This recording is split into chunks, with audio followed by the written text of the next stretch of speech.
There's one type of LinkedIn post that's quietly making some accounts a fortune, yet hardly anyone's talking about it. Now, these posts aren't focused on likes, comments, or even going viral, but they're booking 5 to 30 calls a month like clockwork. And the craziest part is you might kick yourself sooner for not doing this. Now, I've used this method to generate over 2 mil for my clients, and in this video, I'm going to show you exactly what these posts are, how they work, and give you a step-by-step plan to create your own. But before we dive in, let me show you why the usual LinkedIn strategies are leaving money on the table. You know those LinkedIn influencers with hundreds of thousands of followers? Turns out a lot of them are struggling to monetize. Meanwhile, some accounts with just a few thousand followers are absolutely crushing it. Now, how? It all comes down to two main things: outcome-based marketing and authority hooks. Most people on LinkedIn are trying to go viral, but these are small accounts. They're zeroing in on their clients' desired outcomes and positioning themselves as the go-to experts. So I want to take a closer look at what they're doing and in fact what you can do to book in 5 to 20, 15 to 30 calls a month just from LinkedIn. The very first thing that small accounts do is leverage the power of outcome-based marketing. Now, outcome-based marketing is the reason why you don't need many followers to convert into sales booked in or revenue closed. Now, I know this really distinctly because we have insider intel across the whole of LinkedIn. I know many accounts sitting at 100,000 followers, 50,000 followers that make less money than Paolo's profile over here. Now, Paolo's profile is really interesting. At 2,500 followers, he was still booking in 25 calls a month. And we were able to take this account from more or less zero to around 2,500 followers in around 2 or 3 months. So the point I'm trying to communicate here is that the vanity metrics around followers, likes, comments, they don't actually matter. And they clearly do not correlate into the revenue you can close from your LinkedIn profile. So now that you know vanity metrics are not correlated to revenue, the first step we need to do is start implementing outcome-based marketing.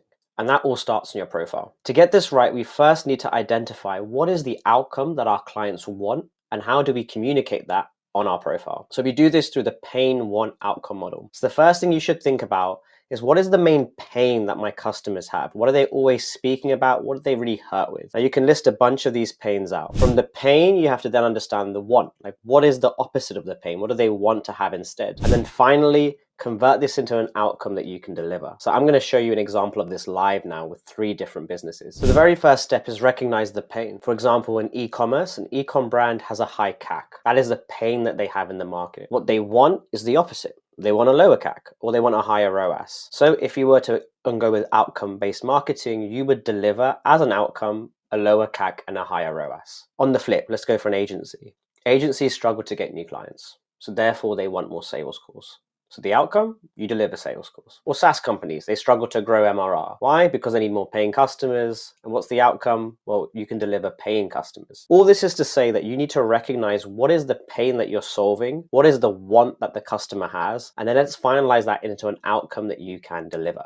Now, personally, when we recognize this as a business, as an agency, that we were selling into other agencies who were looking for sales calls, we took outbound-based marketing and applied it to our own profile. As a result, Paolo's profile at 6,000 followers was able to book in 107 calls in 60 days. Absolutely wild. Now, the reason why is not because we were going viral. It was not because we were getting lots of likes and comments, which we weren't. It was because we were extremely focused on the type of content we were putting out and our profile. We had changed our headline to communicate the outcome that we can deliver. So it was some variation at some point in time of book 15 to 30 calls in a month or book 20 to 50 calls in 12 weeks. Both are the outcomes that our clients want. And as we were putting it out there in front and center, when they saw it, they resonated and they then booked a call in with us. Now you see why outcome-based marketing is crucial, but how do you communicate this consistently in posts? That's where most people get stuck. If you want to win on LinkedIn with outcome-based marketing, you need to also use authority hooks. Now, authority hooks are the difference between a hook falling flat and being average and commoditized and standing out in the market and able to take its own impression share. Now, I'm going to show you the 4 multipliers you can use to any hook to take it from an average hook to an authority hook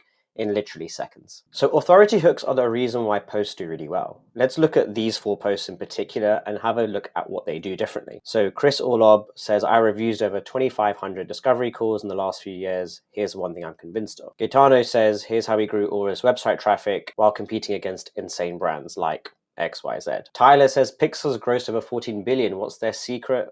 I'll tell you in 12 slides. And Alex Somosi says, the sales tactic, maybe 35 million. And then he goes and reveals the tactic. All these profiles are using a multiplier in their hook before they give away what they want to talk about to create more competency and to create more ante. So what I mean by that is they are using actually only 4 multipliers. They're using time, status, money, or recency. Now I'm going to walk you through each one and give you examples so that you can use it in your own content. So this is the time multiplier. You can take a hook that says, for example, 7 steps to rank higher on Google and add a time multiplier onto it to increase the ante and make it more powerful. So instead of 7 steps to rank higher on Google, it becomes I spent 1,000 hours distilling my winning SEO strategy into 7 simple steps. The difference is your hook now has weight, it has competency, it has perceived value and authority behind it. Now, when you use this technique with outcome-based marketing, you're able to make your audience perceive you as a deeper authority on the market. The second method you can use is status. So instead of saying 7 steps to rank higher on Google, you can say, here's the 7 steps I use to rank 5 Fortune 500 companies higher on Google. Now, the difference is you've increased the ante by using brand and status. Now, when this is done intelligently, what it does, it relates your business, your brand to a higher being. Tyler Fife did this with the Pixar example,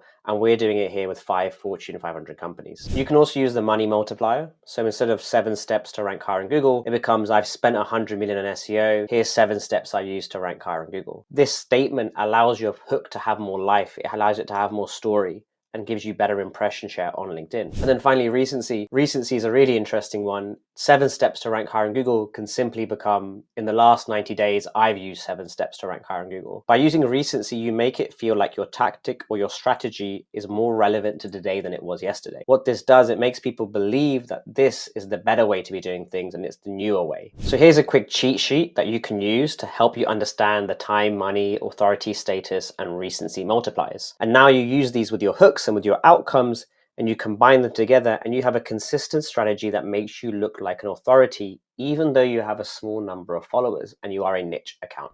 So I'm now going to show you 4 amazing post types that you can use as a small account to immediately start generating more traction on your LinkedIn. Now, all 4 of these posts are a form of a social proof post.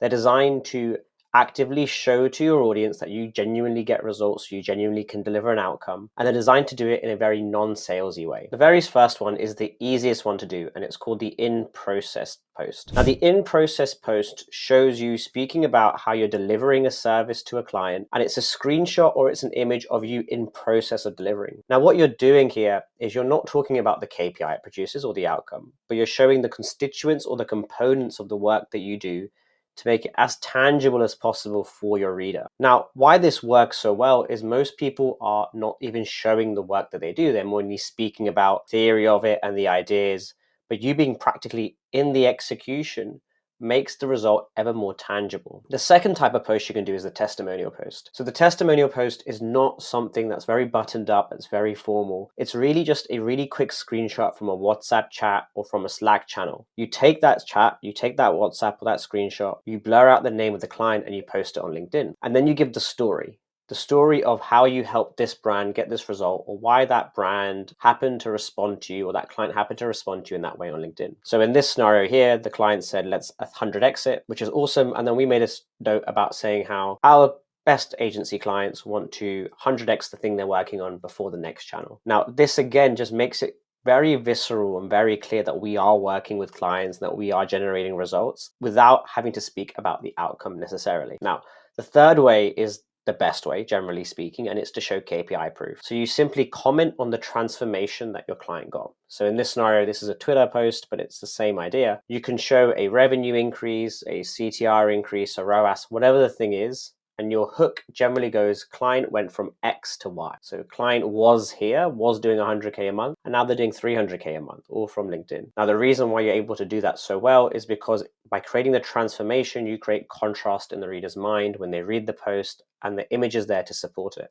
So these posts do really, really well. And finally, the your strategy or how I prove post is something that you can do without needing a screenshot. You simply say, here's how I got result for client. Now, when you use here's how you bake in your personal brand and your personal strategy and method to this mechanism you're about to explain. So here's how I took this personal brand to 20K a month in revenue. And then in your post, you do a listicle style and you walk through the steps that you took, adding as much detail as you can. Now, what you're doing here is you're linking yourself, the personal brand, to the result that you got, and you're giving the mechanism away. By giving the mechanism away, you're able to get lots of likes and comments, just generally some engagement. But by showing that you did it, you're able to tie yourself to the result. And therefore, when clients want the result, they then tie you to that outcome. All these posts are designed to drive outcome. They're all designed to relate yourself, the writer, the agency owner, the coach, the consultant, the executor, to the result that you can drive for your client. Now, the interesting thing is when we do these post types, we see a reduction in impressions. So we cleverly do them throughout our content calendar mix after a top funnel post. So we go top funnel post, bottom funnel, top funnel, bottom funnel.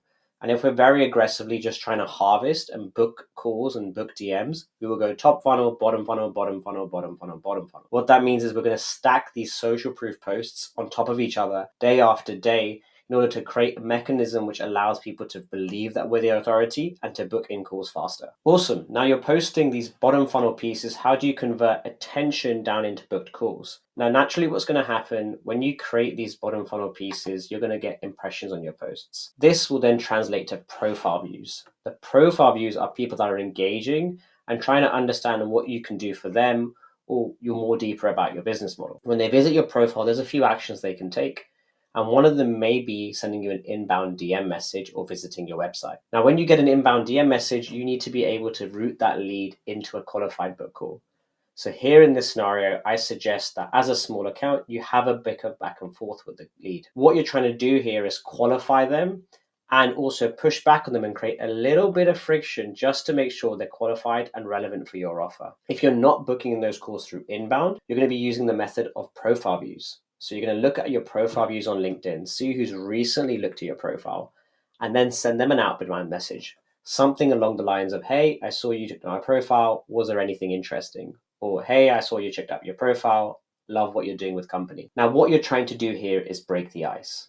And one of the easiest ways to do that is mention that they've done something and call that out openly. After they've done it, you can ask a simple question or give them a compliment designed purely just to get a single response. You're not trying to book in a call. Now, we do this all the time across our account and client accounts, where we have an appointment setter who's plugged in, literally looking at people that look engaged, that look interested, and trying to book in a follow-up call with them. Now, the final thing you need to do once you get the inbound meeting, the inbound call, and people are speaking to you on sales call, is to be able to close them through multiple offers. Now, this is really important. When you attract attention on LinkedIn, you're going to get a lot of qualified people, but they're going to be of a range of revenue numbers, of a range of business sizes, and they'll have a range of intents and desires. Now, what you need to do is adjust your product to fit the audience.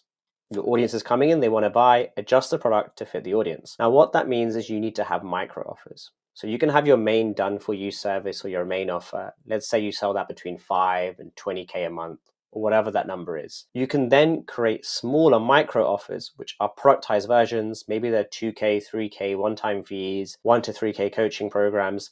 You need to create multiple offers in order to maximize the profit you're having per sales call. Now, what that means is if you can imagine you have your LinkedIn audience over here, your done for you service is only a small fraction or can only be served to a small fraction of that audience. Now, the more offers you can create, the larger surface area of an audience you can sell to.